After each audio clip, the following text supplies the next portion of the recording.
अस्सलाम वालेकुम प्यारे बच्चों। अब वक्त है अमली कायदा मेरी पहचान। इसमें आप सफ़ा नंबर 12 खोलेंगे।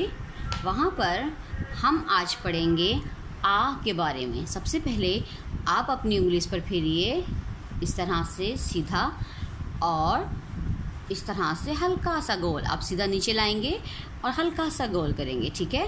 अब आप इसके अंदर भी ऐसे ही लिखिएगा, स्ट्रेट लाइन और इस तरह से हल्का सा गोल। पेंसिल फेरिए। आपने ये करना है होमवर्क। आप साथ साथ पढ़ेंगे और साथ साथ लिखेंगे, ओके। यहाँ से देखिए, यहाँ से आप शुरू करेंगे, इसके अंदर अंदर इसको इरेज कर लें। अपने काम खूबसूरत होना चाहिए, इस तरह। अब आप इसके अंदर लिखेंगे ऐसे, इसके दरमियान में आ से आम, आ से आड़ी। फिर लिखिए इस तरह से इस तरह से आप ये सारा सफ़ा मुकम्मल करके मुझे तस्वीर व्हाट्सएप करें।